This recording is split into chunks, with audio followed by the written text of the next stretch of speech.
ዕብራውያን ምዕራፍ 4 ላይ እናውጣና ምንከፋፈልበት የእግዚአብሔር ቃል ሐሳብ ዕብራውያን ምዕራፍ 4 ቁጥር 14 ጀምሮ ያለውን የእግዚአብሔርን ቃል ሐሳብ እናነባለን። ጌታ ይባረክ። አሜን። እግዚአብሔር መልካም ነው። እንደዚህ ይላል ቁጥር 14 ጀምሮ፣ እንግዲህ በሰማያት ያለፈ ትልቅ ሊቀ ካህናት የእግዚአብሔር ልጅ ኢየሱስ ስላለን ጸንተን ሃይማኖታችንን እንጠብቅ። ከኃጢአት በቀር በነገር ሁሉ እንደኛ የተፈተነ ነው እንጂ በድካማችን ሊራራልን የማይችል ሊቀ ካህናት የለንም። ቁጥር 16 እንግዲህ ምሕረትን እንድንቀበል በሚያስፈልገንም ጊዜ የሚረዳንን ጸጋ እንድናገኝ ወደ ጸጋው ዙፋን በእምነት እንቅረብ። ቁጥር 16 እንድገመው። እንግዲህ ምሕረትን እንድንቀበል በሚያስፈልገንም ጊዜ የሚረዳንን ጸጋ እንድናገኝ ወደ ጸጋው ዙፋን በእምነት እንቅረብ። ጌታ ይባረክ። ይሄ መልእክት የተጻፈላቸው ሰዎች ጸሐፊው በግልጽ ስሙ ባይታወቅም የሥነ መለኮት ሰዎች የተለያየ ሐሳብ ይሰጣሉ። ከሌ ነው የጻፈው ጳውሎስ ነው የሚሉ አሉ፣ ሌሎች ደግሞ ሌላ የሚሉ አሉ። ብቻ ይሄ መልእክት የተጻፈላቸው ሰዎች ግን በጌታ በኢየሱስ ክርስቶስ አምነው የዳኑ የአይሁድ ሰዎች ወይንም ዕብራውያን የሆኑ እስራኤላውያን የሆኑ ሰዎች ናቸው። እና የዕብራውያን መልእክት በዋናነት ሐሳቡን የሚያወራው ጌታችን መድኃኒታችን ኢየሱስ ክርስቶስ እናንተ ከምታውቋቸው ነገሮች ሁሉ ይበልጣል ነው የሚላቸው። ኢየሱስ ከሁሉም ይበልጣል። እነኚህ ሰዎች ምን ያውቃሉ? ሙሴን ያውቃሉ። እነኚህ ሰዎች የክህነት አገልግሎት የሚያገለግሉትን አሮንን ያውቃሉ። እነኚህ ሰዎች ሰማያት ላይ የሄዱና የመላእክትን አምልኮ የመላእክትን አገልግሎት ሁሉ ያውቃሉ። እነዚህ ከምታውቋቸው ነገር ሁሉ በላይ ኢየሱስ ይበልጣል ይላቸዋል። እስኪ ኢየሱስ ይበልጣል በሉ። ሰዎቹ የነበሩበት የህይወት ጉዞ ከእምነት ጎዳና እየተከተሉ ከነበሩበት የእምነት ጎዳና ወደ ኋላ ለማለት ጥቂት የቀራቸው ወይንም ከእምነት ሊያፈገፍጉ ሊንሸራተቱ ጫፍ ላይ የደረሱ ሰዎች ናቸው። ምክንያቱም ሲያዩት የክርስትና ጉዞ ወይንም የእምነት ጉዞ ሲመለከቱት ነገሮችን ቀለል አድርጎላቸዋል። ድሮ እንስሳ ሰብስበው የሚያመጡ ለኃጢአታቸው ስርየት አሁን አንዴ ጨርሶታል፣ ተፈጸመ ብሏል። በግዴታ ቤተ መቅደስ ላይ ካልተመጣ አምልኮና ጸሎት የለም የሚል ህዝብ አሁን ጌታችን መድኃኒታችን ኢየሱስ ክርስቶስ በመንፈስ ብሏል አምልኮ። እና ነገሩን ሲያዩት ሲጀምሩ ደስ ብሏቸዋል፣ ግን በኋላ ሲያዩት ትዝ አላቸው። እነ ሙሴ ትዝ አላቸው፣ ህጉ ትዝ አላቸው። እንዴ ይሄ ነገር አሉና የተውትን ነገር ብድግ ሊያረጉ ሲሉ ጻፊው ተው አላቸው። በሃይማኖት ነው መጽናት ያለባችሁ። የጀመራችሁት ጉዞ ትክክለኛ ጉዞ ነው፣ በእምነታችሁ መበርታት ነው ያለባችሁ እያለ ይመክራቸዋል። እዚህ እኔ ዛሬ የምፈልገው ሐሳብ ላይ ምንከፋፈልበት ዋና ሐሳብ አንድ ነጥብ ላይ ብቻ ነው የምቆየው። ዋናው ሐሳብ ገዢው ሐሳብ ግን ከቁጥር 14 እስከ 16 ያለው ሐሳብ ላይ እንደ ርዕስ ለምትጽፉ ሰዎች በሃይማኖት ጽኑ። አሁን ያለንበት ዘመን ሰው ከአንድ እምነት ወደ አንድ እምነት እየዘለለ የሚሄድበት፣ ክርስትና ውስጥም ሆኖ ከአንድ ቤተክርስቲያን ወደ አንድ ቤተክርስቲያን እንደፈለገ የሚሄድበት፣ እርካታ ፍለጋ፣ ረፍት ፍለጋ፣ መረጋጋት ሰው ያቃተበት ጊዜ ቢኖር አሁን ነው። በጣም አደጋው ደግሞ ሰዎች ጌታን ኢየሱስ ክርስቶስን ካመኑ በኋላ ወደ ኋላ ለማለት ጫፍ የደረሱበት ጊዜ አሁን ይመስለኛል። ጫፍ ይመስለኛል። አሁን ላይ ያለንበት ጊዜ ጥግ ላይ ደረስን። ለመንሸራተት ጌታን ብዬ የሚል ምንም አልጠቀመኝም። ምክንያቱም አጠገቡ ያለው ሰው ብዙ ነገር እየሆነ ስለሚያይ።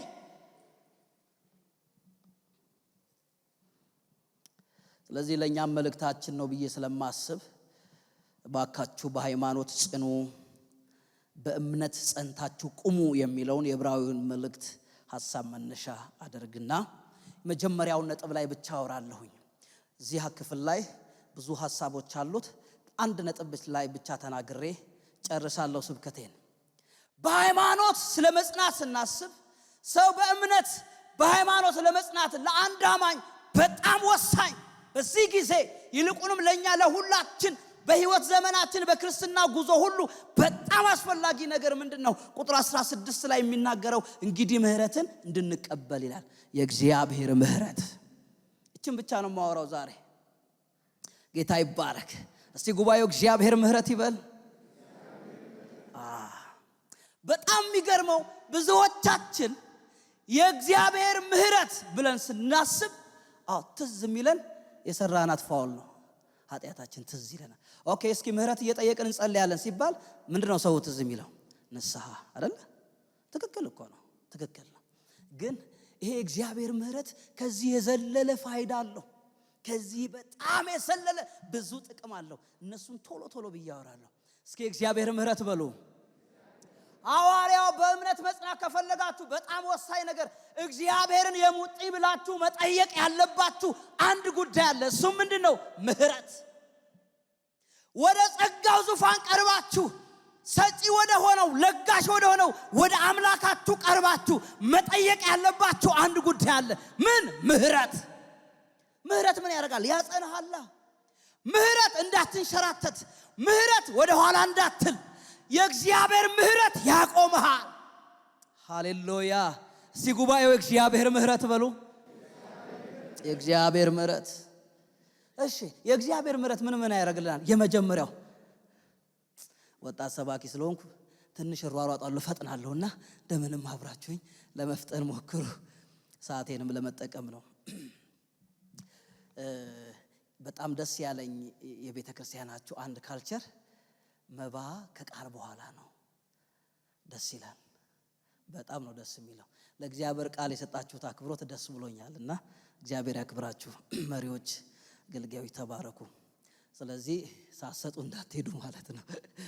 እግዚአብሔር ይባረክ። የእግዚአብሔር ምህረት የመጀመሪያው የእግዚአብሔር ምህረት የመጀመሪያው በህይወታችን ያደረገልን የእግዚአብሔር ምህረት ምን መሰላችሁ? የእግዚአብሔር ምህረት የኃጢአትን ይቅርታ አግኝተን የእግዚአብሔር ልጆች የሆንበት ጉዳይ ነው። ምን ማለት ነው? መጽሐፍ ቅዱሳችን የእግዚአብሔር ቃል ሲናገር ስንቱ ኃጢአት ሰርተዋል ነው የሚለው። ከኔ ጋር በሏ።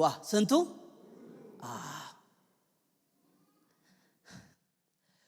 ሁሉ ኃጢአትን ሰርተዋል እና ሁሉ ኃጢአተኛ ሲሆኑ ደግሞ ከእግዚአብሔር ክብር ከጎደሉ በምን በኩል ወደ እግዚአብሔር ይቀርባሉ? በእኛና በመለኮት መካከል ኃጢአት የሚባል ትልቅ ግድግዳ አለ እና ከእግዚአብሔር ጋር መገናኘት በፍጹም አልተቻለም። ለምን ሲባል ኃጢአት አለ። ኃጢአት አለ። እግዚአብሔር የኤፌሶን መልእክት ምዕራፍ 2 ላይ በበደላችሁና በኃጢአታችሁ እኮ ምንድናችሁ ነው የሚለን? ሙታን። አዎ በመናችሁ? በበደላችሁ በኃጢአታችሁ። ኃጢአተኛ ስለሆንን በደለኛ ስለሆንን ሙታን ሆነን። ያ ብቻ አይደለም፣ ለዚህ ዓለም ገዢ ለዲያብሎስ ማለት እኮ ነው እንደፈለጋችሁ እንደፈቃዳችሁ የምትኖሩ ሰዎች፣ ለዲያብሎስ ደግሞ እንደፈቃዱ የምትኖሩ ነበራችሁ። ምን ማለት ነው? ጠላት እንዲጥባጥብ የሚጫወትባችሁ ነበራችሁ እንደፈለገ። ይሄ ቆሪል ነው፣ እውነት ነው። በህይወታችን ያየነው በጌታ ከመሆናችን በፊት እንዴት ነው የተጫወተብን። የኛ ፋሚሊ ጣዖት አምላኪ ነው፣ ጥንቆላ ምናምን የነበረበት ቤተሰብ ነውና የሰላም እንቅልፍ በቃ ሰው ይናፍቀዋል። የሰላም እንቅልፍ ይናፍቀናል ልጆች ሆነን። ምክንያቱም ሰይጣን ይመጣና ሌሊት ይመጣና እንደ ጅብ እዚህ ላይ ጅብ ይመስል ወጥቶ እንጮሃለን፣ ግን ይሄ ተዘግቶ ድምጻችን ሳይሰማ። እናንተን አልነካችሁም፣ በጣም ጥሩ ሰዎች ናቸው እዚህ ያላችሁ። እግዚአብሔር ከየት እንዳወጣ እናውቃለን። ሙታን ሞት ዙሪያችን አጥልቶ እምንሞትም ነው የሚመስለን ሁሉ ጊዜ። ቁጥር 4 ላይ ኤፌሶን መልእክት ምዕራፍ 2 ቁጥር 4 ላይ እንደዚህ የሚል ድንቅ ቃል አለ። ነገር ግን ሙታን ናችሁ፣ ኃጢአተኛ ናችሁ፣ ለፈቃዱ ለሰይጣን የምታዘዙ ነበር። እናንተም እንደ ፈቃዳችሁ ዝም ብላችሁ የምትኖሩ ነበራችሁ። አዎ ነገር ግን እግዚአብሔር በምህረቱ ምን ስለሆነ? አረ ጉባኤው ይናገር። ምን ስለሆነ? ነገር ግን እግዚአብሔር በምህረቱ ባለጠጋ ስለሆነ እና ከወደደን ከትልቅ ፍቅሩ የተነሳ ከክርስቶስ ኢየሱስ ጋር ምን ሰጠን? ለኛ በስማ ለኔ ለኃጢአተኛው አዎ ምን ሕይወት። ሃሌሉያ። እግዚአብሔር በምህረቱ ባለጠጋ ስለሆነ ምን ማለት መሰላችሁ? ባለጠጋ ሪች፣ ሀብታም። በጣም መጠቀማት ምሳሌ አለች። ለምሳሌ 100 ብር ቢኖረኝ 50 ብሩን አውጥቼ ለእህቴ ብሰጥ ስንት ነው የሚቀረኝ? ተናገሯ። 50ውን አወጣሁና ለወዳጄ ደግሞ 50ውን ሰጠው። ስንት ቀረኝ? ባዶ። እግዚአብሔር ምህረት ስትሉት ጠዋት ላይ አወጣና ምህረት ሰጣችሁ። ስንት ቀረው? ከሰዓት ደግሞ የሆነች ፋውል ሰራችሁ ወይ በንግግር ምናምን ሰጣችሁ ምህረት። ስንት ቀረው? ማታ ስትተኙ ከልጆች ከቤተሰብ ጋር ምናምን አንድ ላይ ተያይዛችሁ አባቶይ ስለ ውሏችን ባሰዘን ምህረት ስትሉ ሰጠሽ ምህረት። ስንት ቀረው? ሪች ነው፣ ባለጠጋ ነው። እና ይሄው እስከ ዛሬ እየጠየቅ ነው አይደለ? ማረን እያልነው ምህረት እያገኘ ማረን እያልነው ይሄው እየኖርን አይደል? ባለጠጋ ነው። ምን አያልቅበትም። ውይ እስቲ ጉባኤው እግዚአብሔር ባለጠጋ ነው ይበል። የምህረት ብልጥግና እግዚአብሔር ጋር አለ። ስለዚህ ዛሬስ ደክመሃል፣ ውደቃ። ልብ ተሰብሮ ውደቅ። አባ ምህረት ስትለው ይሰጣል። ሰጪ ነው እሱ። አባ አጥፍቻለሁ ማረኝ ስትለው ዛሬም ይምርሃላ። ክብር ለስሙ ይሁን። እግዚአብሔር በምህረቱ ባለጠጋ ስለሆነ እና እኛ ኃጢአተኞች ነን፣ ከእግዚአብሔር ጋር በፍጹም ልንገናኝ የማንችል በክርስቶስ ኢየሱስ የመስቀል ሥራ አማካኝነት ጌታችን መድኃኒታችን መካከለኛ ሆነና ሰውና እግዚአብሔር ምን ሆነን? ተጨባበጥን። ሰላም ተፈጠረ። ኃጢአት ተሸነፈ፣ ሞት ተሸነፈ እና በክርስቶስ የዘላለም ሕይወት አገኘን። እንዴት? በምህረት። ጳውሎስ እያለ ያለው ሕይወት አግኝታችኋል። ስሙ ይባረክ። የእግዚአብሔር ምህረት የዘላለም ሕይወት ያገኘንበት ነው። ኃጢአት የተሻረበት ነው። ሐዋርያው ጳውሎስ አንደኛ ጢሞቴዎስ ምዕራፍ 1 ቁጥር 15 ጀምሮ ስታነቡ በጣም የሚገርም ነገር ይናገራል። ቁጥር 12 ጀምሮ ለአገልግሎቱ ሾመኝ ታማኝ አድርጎ ስለቆጠረኝ ይላል። ታማኝ አድርጎ ቆጠረኝ። ነገር ግን ይልና ትዝ ሲለው ሕይወቱን ሲያስብ ቀድሞ እኮ ይላል ቀድሞ አሳዳጅ የነበርኩ ሰው ነኝ፣ ተሳዳቢ የነበርኩ ሰው ነኝ እና ሳላውቅ ባለማመን ስላደረኩት ነገር ሁሉ ምን አገኘሁ ይላል። አረ ምህረት በሉ እስኪ። ውይ ቀድሞ የክርስቶስ ተቃዋሚ አሳዳጅ የነበርኩት ሰውዬ አሁን ምን አገኘሁ? ምህረት። ሃሌሉያ። ከዛ እንደዚህ የሚል ቃል አለ። ለምንድን ነው ምህረት ያገኘኸው ስትሉት፣ ለእንዴት ምህረት ልታገኝ ቻልክ? እግዚአብሔር በእኔ ይታወቅ ዘንድ ነው አለ። ምን ማለት ነው? ሐዋርያው ጳውሎስ እዛ ክፍል ላይ ስታነቡ እውነት ነው፣ አሳዳጅ ነው፣ ታሪኩ ደስ የማይል ታሪክ ነው ያለው እና ሰው ሁሉ ጳውሎስን ሲያይ አሁን ተለውጧል። እንዴ ያ ኃጢአተኛው ያ ነፍሰ ገዳዩ እሱ እኮ ነው። አዎ እሱ እኮ ነው። እንዴ እና እንዴት እንደዚህ ሆነ? እንዴት ሕይወት አገኘ? ምሮት ነው። የሰፈር ሰው በሙሉ ሲያየው እዛ አሳዳጅ የነበረ ረባሽ የነበረ ሰውዬ ሲያየው አረ ጳውሎስን ምህረት እግዚአብሔር ማረው። አዎ ማረው። ከዛስ ሌሎቹ እሱን ከማረማ እኔንም ይምራል እያሉ ይመጣሉ አለ። ሃሌሉያ። እናንተ ክፍሉን አንብቡት። አንደኛ ጢሞቴዎስ ምዕራፍ 1 ቁጥር 15 ጀምሮ ስታነቡት ይሄንን ነው የሚናገር።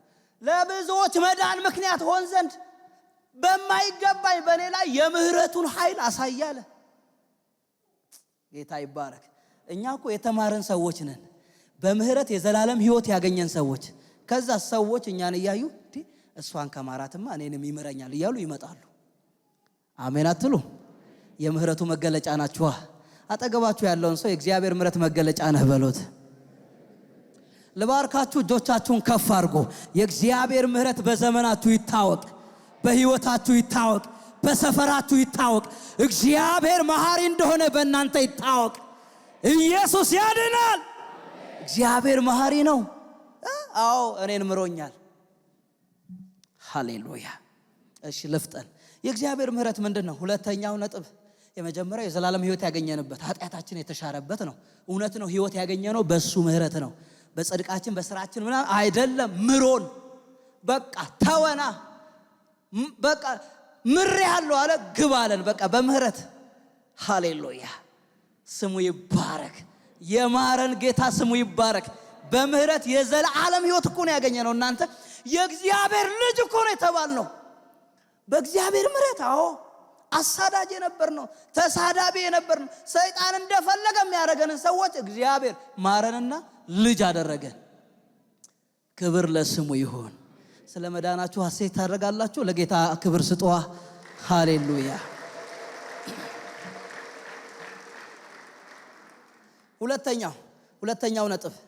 ሁለተኛው ነጥብ የእግዚአብሔር ምህረት ምንድነው? ፈጥናለሁ ከዚህ በኋላ። የእግዚአብሔር ምህረት እስካሁን የኖርንበት ነው። በእውነት እስካሁን የኖርነው በምህረት ነው። እስካሁን የኖርነው በምህረት ነው። የእግዚአብሔር ምህረት እስካሁን የኖርንበት ነው። እስካሁን እንዴት እንደኖራችሁ እንደው አንድ ደቂቃ በሰጣችሁ ዞር ብላችሁ ያለፋችሁትን ነገሮች ብታስቡ በእውነት በምህረት ነው። አካውንታችን ውስጥ ባለ እንትን እንዳይመስላችሁ፣ ዘመዳችን ከጎን ስላለ እንዳይመስላችሁ፣ በምህረት አሜን። ኤርምያስ ሰቆቃወ ኤርምያስ እንግዲህ የእንባ መጽሐፍ ነው፣ የለቅሶ መጽሐፍ ነው፣ እንጉርጉሮ የበዛበት። እስራኤልን ሲመለከት ለአሕዛብ ታልፎ የተሰጠ ህዝብ ስለሆነ እንደፈለጉ ያደረጋቸው እና በየጧቱ ሲያቸው ህዝቡ ድርቅ ያለ በቃ ጠፍቷል ብሎ ተስፋ ሊቆርጥ ባለ ጊዜ በጣም የምታውቁት ቃል የሚገርመኝ ነው። ምዕራፍ 5 ላይ እንደውም ሰቆቃወ ኤርምያስ ውሃ እንኳን ገንዘብ ከፍለን የገዛ ነው አለ። ውሃ የራሳችን ውሃ የኛን ውሃ ለፍተን ያገኘ ምግብ እነሱ ሰርተው እነሱ ከፍለው ነው እንደገና የሚበሉት። እና የመከራው ጥግ ከፍ ያለ ነው። ባርነቱ ከፍ ያለ ነው።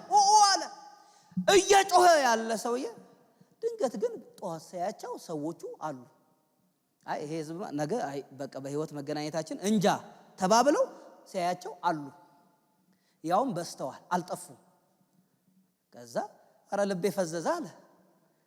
ምን እየሆንኩ ነው አለ። ቁጥር 22 ምዕራፍ 3 ላይ ሰቆቃወ ኤርምያስ ምዕራፍ 3 ቁጥር 22 ላይ ሳያቸው ልቤ ፈዟል ምን እየሆንኩ ነው አለና አረረ አንድ ነገር ትዝ አለው። ያልጠፋ ነው ከእግዚአብሔር ምህረት የተነሳ ነው አለ።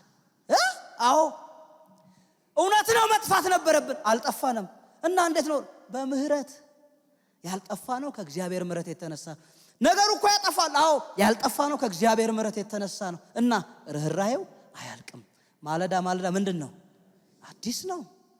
እና በየጧቱ ሲያዩ ምህረት እየጠገቡ ሰዎች አሉ። እስካሁን የኖራችሁት በምህረት ነው። በእውነት በምህረት ነው። ዩኒቨርሲቲ ተማሪ ያለው ሀረማያ ዩኒቨርሲቲ ነው የተማርኩትና ዩኒቨርሲቲ ተማሪ ያለው ትዝ አለኝ።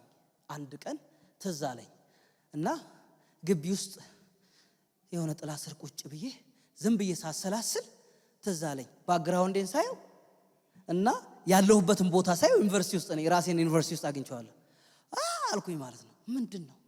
እግዚአብሔር ይሄንን ቃል ነው የሰጠኝ። ያልጠፋ ነው እግዚአብሔር ምህረት የተነሳ ነው። በምህረት አዎ። ምክንያቱም በጣም በልጅነት እናቴን አባቴን አላቅም ሞተዋል፣ በህይወት የሉም። እና ሰዎች ቤተሰቦቻችን ጎረቤት ምናምን ነገር በቃ እነኚህ ልጆች ከሚበታተኑ ተብሎ ሊከፋፈሉን፣ ጎረቤት ሜዳ ላይ ከሚወጡ ጎዳና ሊከፋፈሉን ሁሉ ቀርበው ነበር። ታላቅ ወንድማችን ትምህርት አቆመና ሰብስቦ ማሳደግ ጀመረ። ከዛ እኔ ሰው ቤት ገባው በኮምፓሽን አማካኝነት። ኮምፓሽኑ ተማሪ ነበርኩኝ ለማለት ነው። እና ወላጅ የለም። አዎ ሰው ቤት ነው። አዎ እና አሁን አንተ ተምረ ራሴን ዩኒቨርሲቲ አሁን ዩኒቨርሲቲ ገባ። አዎ እንዴ ያለ ቤተሰብ ይቻላል? ይቻላል። እንዴት? በምህረት ነው እንዴ። ወላጅ ስለከበበ ገንዘብ ስለ አይደለም። የሚያኖር የሰማይ አምላክ እግዚአብሔር ነው። ኢየሱስ ያድናል።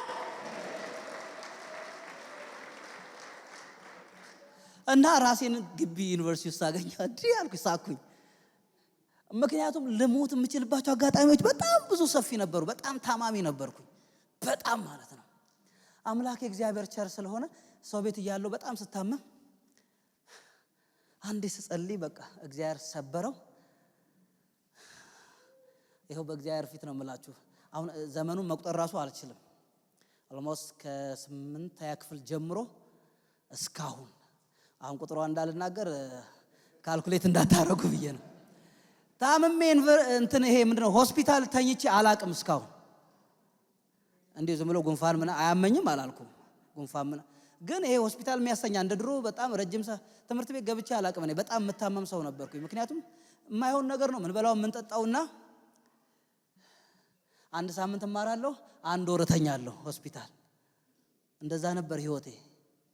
እና እንዴት ቆምክ? አረ ምህረት ነው እና ተመርቄ ወጣሁ። እሺ ከዛ አገልግል ሲለኝ ጌታ አይ እምቢ አልኩኝ፣ አላገለግልም። ሀብታም ሆኜ በቀለዋለሁ አልኩኝ ማለት ነው። ያዘኝ ጌታ 45 ቀን ከሰራሁበት እንዲያንቆ አስገባኝ። 45 ቀን የሰራው ተመርቄ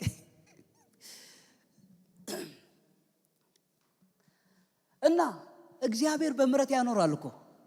እስካሁን የኖር ነው በእውነት በምህረት ነው። በእውነት በምህረት ነው። እኔ እናንተን አላቅም። በጣም ቸርች ውስጥ ሰው ሲመጣ ጅንን ሲል በጣም ነው የሚገርመኝ። እንዴ እኔ ከየት እንደተነሳው ነው ማቀው። እንዴ ክሬዚ ነው የምሆነው እዚህ አባቴ ፊት። ምክንያቱም ታሪኬን ያውቀዋል እሱ ስለሚያውቀው ያየዋል። ሲያየው አረ ፍሬንድ እንዴ እንተዋወቃለን ይላል ማለት ነው። እና የእግዚአብሔርን ምህረት ሳስብ በጣም ነው እንደብድ ነው የምሆነው። ስለ ምህረት ሲዘመር ስለ ቸርነቱ እግዚአብሔር ሲዘመር ደስ ይለኛል። በቃ መሆንም አለብን እንደዛ ነው። ለምን መሰላችሁ? እናውቀዋለና እዚህ መድረስ የማይገባን ሰዎች ነው እዚህ የደረስነው። ማስተርሴን ተማርኩ፣ 2 ማስተርሴን ይዤ እግዚአብሔር እንደ እናት እንደ አባት ሆኖ የእውነቴን ነው በእግዚአብሔር ፊት ዳረኝ። ባለፈው አረ ማን ሀብታም ነው እዚህ ያገባው እየተባለ የእውነት አሁን ሌላ ምሳሌ ለምን ልስጣችሁ? ይሄውን ያለው እኮ እያልኩ ነው። አሁን እኔ እንደተን ሳይሆን የጌታዬን ምህረት እያወራኋችሁ ነው። እንደ እናት እንደ አባት ሆኖ ሰው ሁሉ እስካሁን ያወራዋል፣ ጌታን እስካሁን ያወራዋል። ይሄ ነገር እንዴት ነው ይላሉ። ምህረት ነው እንዴ? እኔ ራሱ ይገርመኛል። ቪዲዮውን ሳይ እንዲህ ነበር እንዴ እላለሁ ማለት ነው።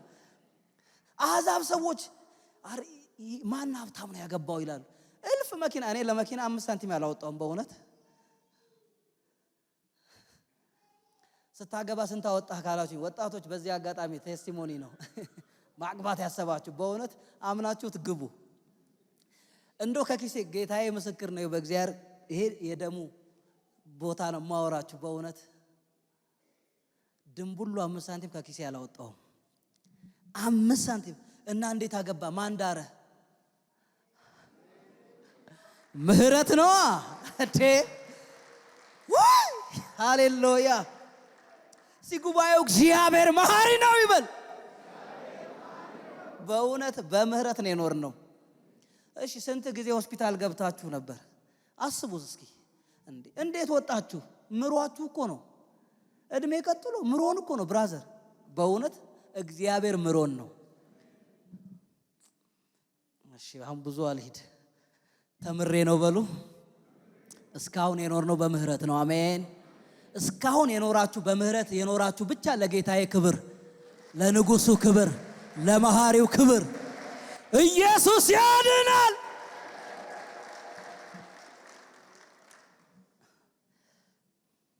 እንዲሁ ሶስተኛ ሐሳብ ስለ ምህረት ስታስቡ እስካሁን በምህረት ከኖራችሁ ከዚህ በኋላም በምህረት ነው የምትኖሩት። ሶስተኛው ነጥብ ይሄ ነው። የምኖረው በምህረት ነው ብላችሁ ለራሳችሁ ማስታወሻችሁ ላይ መጻፍ ትችላላችሁ። ከዚህ በኋላ አሁን ሰው በጣም ይጨነቃል እኮ እንዴት ይሆናል እንትን ጨምረ። በእውነት እስካሁን በምህረት ከኖራችሁ ለምን እንትናችሁን ትመካላችሁ? እስካሁን በምህረት ከሆነ ከዚህ በኋላም በምህረት ነው። እስኪ በምህረት ነው የምቀጥለው በሉ። አሜን። እንትና ጥያቄው የለም አላልኳችሁም? ጥያቄው ይኖራል። ጭማሬው ምኑ የጤና ችግር ምናምን ሊኖር ይችላል። እንዴት ምናምን ተብሎ ግን ስትረስ ውስጥ አይገባም። እስካሁን በምህረት ከሆነ የምትቀጥሉትም በምህረት ነው። ይህን እያወራ ያለሁት በምህረት ለመጡ ሰዎች ነው። በምህረት ዛሬ ለደረሳችሁ የምስራች፣ ከዚህ በኋላ የምትቀጥሉት በምህረት ነው። ዳዊት በመዝሙር ምዕራፍ 23 ቁጥር 6 ላይ የምታውቁት ቃል ነው። ቸርነትህና ምህረትህ እስከ መቼ ነው የሚለው? እስከ መቼ? በህይወቴ ዘመን ሁሉ ምን ይሉኛል? ይከተሉኛል አለ። ምኑ? ቸርነቱ ምህረቱ። እና እስከ ሕይወት ፍጻሜ ሁሉ ይከተሉኛል። ከዛስ በእግዚአብሔርም ቤት የትም አልወጣም አለ። በእግዚአብሔርም ቤት እስከ መቼ? ለዘለዓለም እኖራለሁ አለ። ጌታ ይባረክ። እስኪ እግዚአብሔር ቸር ነው በሉ። በእውነት በምህረት የኖራችሁ ሰዎች የምትቀጥሉት በምህረት ነው። የመጨረሻ ነጥብ የሰባኪ ነገር ጨረስኩ እያለ ነው አሉ። የመጨረሻ ነጥብ ይሄ በጣም ሲሪየስ ስለሆነ ትንሽ ደቂቃ ወስጄ ማውራት ፈልጋለሁ። የእግዚአብሔር ምህረት የዘላለም ሕይወት ያገኘንበት ነው። የእግዚአብሔር ምህረት እስካሁን የኖርንበት ነው። የእግዚአብሔር ምህረት ከዚህ በኋላ የምንኖርበት ነው። የእግዚአብሔር ምህረት አራተኛውና ዋናው ነጥብ ደግሞ ለኛ ለአዲስ ኪዳን ሰዎች የምናገለግልበት ነው። ምን ማለት ነው? ትንሽ ነገር መናገር እፈልጋለሁ። እግዚአብሔር አምላክ ቅድም እንዳየነው እግዚአብሔር ትልቅ አምላክ ነው። ኃያል አምላክ ነው። በጽድቁ የሚያስፈራ በቅድስናው ማንም ሊቀርበው የማይችል የተፈራ አምላክ። ለዛ ነው የእግዚአብሔር ቃል ሲናገር ወደ ሙሴ ሲመጣ የድንኳኑን ሥርዓት ሲሰጠው የቤተ መቅደሱን አገልግሎት ሥርዓቱን ሲሰጠው አንድ ነገር አደረገ። እግዚአብሔር አለ ሰው ዝም ብሎ ዘው ብሎ መግባት የሚችልበት ጉዳይ አይደለም አለ። ለምን? እግዚአብሔር ያስፈራል። እግዚአብሔር ታላቅ አምላክ ነው እና ሥርዓት ይይዙ ዘንድ ነገራቸው። ስለዚህ አሕዛብ ውጪ ነው መቀመጥ ያለባቸው፣ ከድንኳኑ ውጪ፣ ከግቢው ውጪ።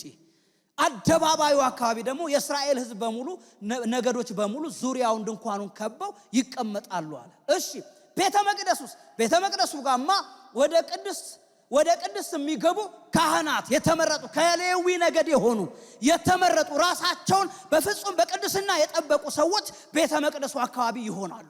መስዋዕቱን አምልኮን ሥርዓቱን እዛ አካባቢ ነው የሚያደርጉት። እሺ ውስጠኛው ክፍልስ ቅድስተ ቅዱሳን ማንም ዘው ብሎ አይገባም እና በዓመት አንድ ጊዜ ማን ነው የሚገባው? ሊቀ ካህኑ። ከካህናቱ መካከል የመጀመሪያ የሆነው ሊቀ ካህን እሱ ነው የሚገባው። ይሄ የክህነቱ የቤተ መቅደሱ ሥርዓት። ለምንድን?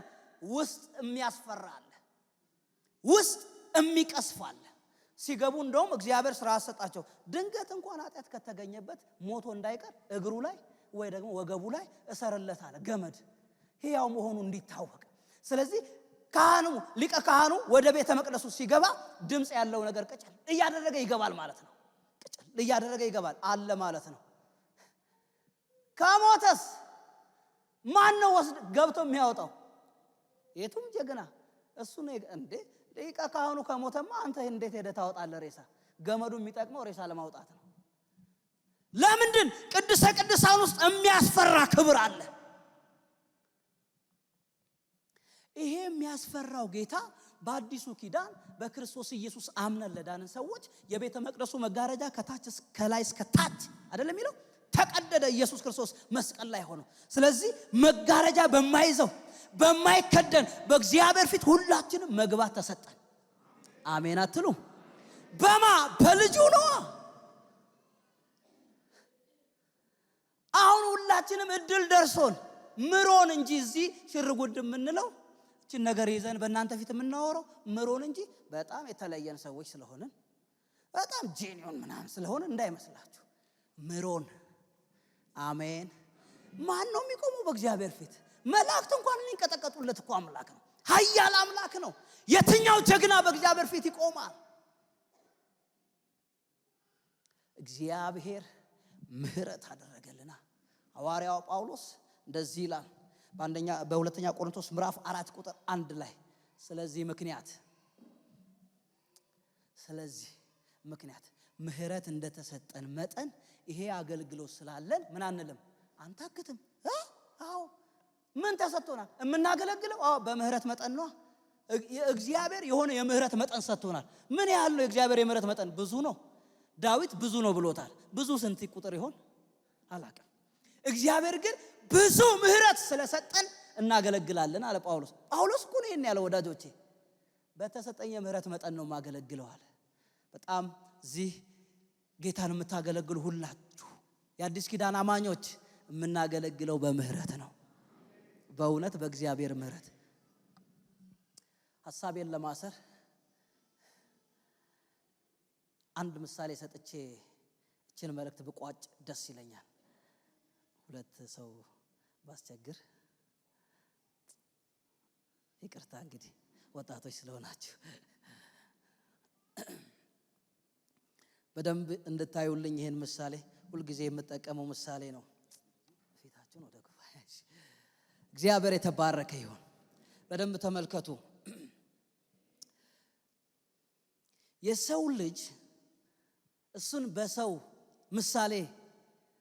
ምሳሌ አድርጋችሁ ሰው እሱን ጌታችን መድኃኒታችን ኢየሱስ ክርስቶስን አድርጋችሁ ምሳሌ ውሰዱልኝ ነው አላልኩም። እናንተ ፊት ወይንም እግዚአብሔር ፊት እናንተን እንደ እግዚአብሔር እንደ ፍርድ እንደምትሰጡ ሰዎች አድርጋችሁ ራሳችሁን ቁጠሩ። የሰው ልጅ መጽሐፍ ቅዱስ የእግዚአብሔር ቃል ስንቱ ነው ኃጢአት ሰርቷል የሚለው? ሁሉ ኃጢአት ሰርቷል። የሰው ልጅ የማይሰራው የኃጢአት ነገር በጣም ብዙ፣ በሐሳብ በንግግር በተግባር ብዙ ኃጢአት ስለሚሰራ የሰው ልጅ ከክርስቶስ ኢየሱስ ውጭ ሲሆን እግዚአብሔር ሲመለከተው ሁሉ ነገሩን ያያል።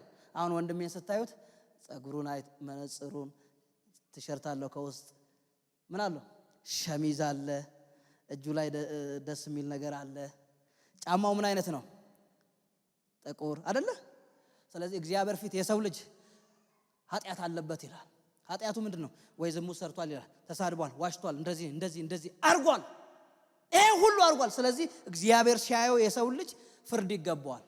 የኃጢአት ደሞዝ ምንድነው? ሞት። ስለዚህ ሞት ይገባዋል። ሰው ያለ ኢየሱስ ከሆነ ሞት ይገባዋል። በክርስቶስ ኢየሱስ ያመኑ ሰዎች እግዚአብሔር ፊት ሲቀርቡ አምነው እግዚአብሔር ፊት ሲቀርቡ ቅድም ብዙ ነገር የቆጠርንበት የሰው ልጅ አሁን በክርስቶስ ስላመነ ኢየሱስ ክርስቶስ ምን ሰርቷል? ኃጢአት አለበት እንዴ? ከኃጢአት በቀር ብሎናል ቅድም ያነበብነው ክፍል ላይ ንጹህ ነው። ስለዚህ እግዚአብሔር ቁጣውን የሰው ልጅ ላይ ሊያመጣ ሲል እግዚአብሔር ኢየሱስን ይመለከታል። ኢየሱስን ሲያዩ ደግሞ ንጹህ ነው። ስለዚህ የሰው ልጅ እንዴት ኮሙኒኬት ያደርጋል? በክርስቶስ ነው። ፍርዱ የእግዚአብሔር ፍርድ የእግዚአብሔር ቁጣ የሰው ልጅ ላይ ሊመጣ ሲል ኢየሱስ ጨርሼዋለሁ አለ። ፍርድ አይገባውም ይላል እና እኔ ተቀብያለሁኝ። ኢየሱስ ሁሉን ፈጽሟል። ስለ ኃጢአታችን ተሰቃይቷል። ፍርድ የእግዚአብሔር ቁጣ ማብረጃ ሆኗል። ማን? ኢየሱስ።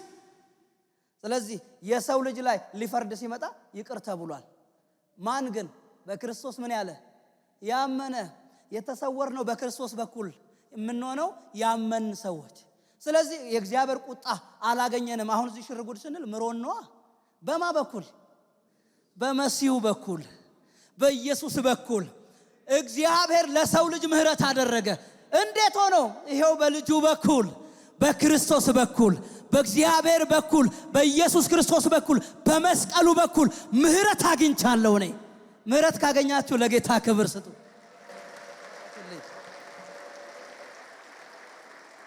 የእግዚአብሔር ቁጣ አለቀ፣ ኢየሱስ ላይ ጨረሰ። ስለዚህ ዛሬ እመኑ እኮ የምንለው ወንጌሎትን የምንናገረው ለሰዎች ከእግዚአብሔር ጋር እንዲታረቁ ነው፣ እንደኛ እንዲጨባበጡ እንዲምራቸው። አሜን። ክብር ለኢየሱስ ይሁን።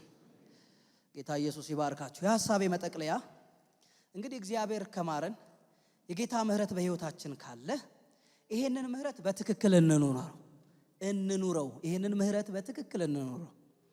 ይሄንን ምህረት ከተቀበላችሁ ደግሞ ይሄንን ምህረት አካፍሉ፣ ለሰዎች ስጡ።